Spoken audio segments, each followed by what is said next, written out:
Assalamualaikum warahmatullahi wabarakatuh. Baik, pada kesempatan kali ini saya akan mencoba mereview sedikit tentang NDP bab 3 terkait kemerdekaan manusia atau ikhtiar dan keharusan universal atau takdir.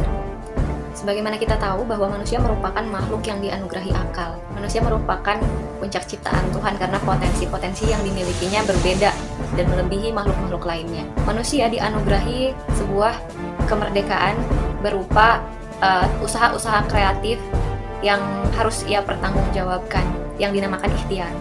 Nah, jadi ikhtiar ini merupakan sebuah usaha kreatif yang diberikan Tuhan kepada manusia sebagai bentuk keadilan Tuhan itu sendiri kepada manusia. Adanya konsep surga dan neraka ini merupakan pertanggungjawaban gitu kan, yang harus diterima manusia akibat dari kebebasan yang diberikan Tuhan kepadanya. Manusia sebagai makhluk individu, dia memiliki kebebasan mutlak gitu, dalam artian dia bebas melakukan kehendaknya semaunya dia gitu.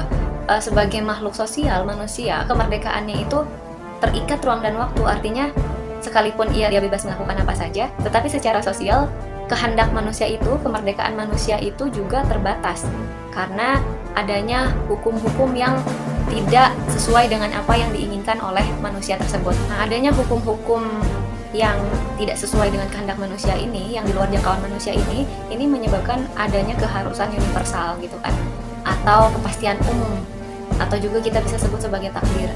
Nah, lalu bagaimana manusia menyikapi hubungan keduanya? Bagaimana manusia bisa merdeka di tengah kemerdekaannya itu terikat oleh ruang dan waktu tersebut? Ini bentuk hubungan manusia itu di sini, di dalam konteks seperti ini, bukan bentuk penyerahan gitu.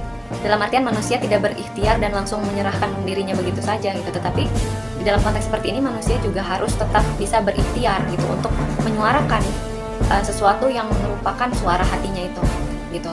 Jadi bisa dikatakan penyerahan tanpa adanya usaha itu merupakan sebuah perbudakan gitu kan. Padahal ketika kita sudah bertauhid, diri kita secara otomatis itu akan menjadi seorang manusia yang merdeka. Menjadi landasan dari setiap kebebasan berkehendaknya itu haruslah kebenaran yang hakiki gitu kan, sehingga memunculkan sebuah keikhlasan.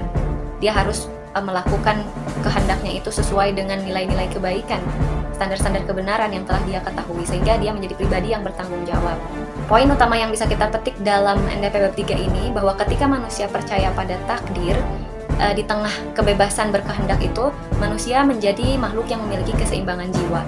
Kenapa? Karena ketika manusia mempercayai takdir, di tengah dia sebagai makhluk yang masih bisa berusaha kreatif, ketika mendapati sebuah kegagalan, dia tidak akan menjadi makhluk yang putus asa.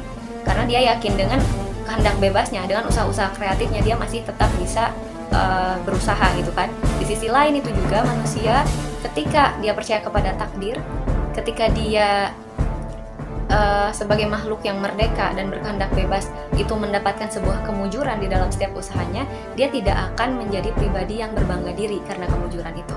Oke, mungkin itu aja yang bisa saya sampaikan, kurang lebihnya mohon maaf. Wa ma taufiq illa billah. Assalamualaikum warahmatullahi wabarakatuh.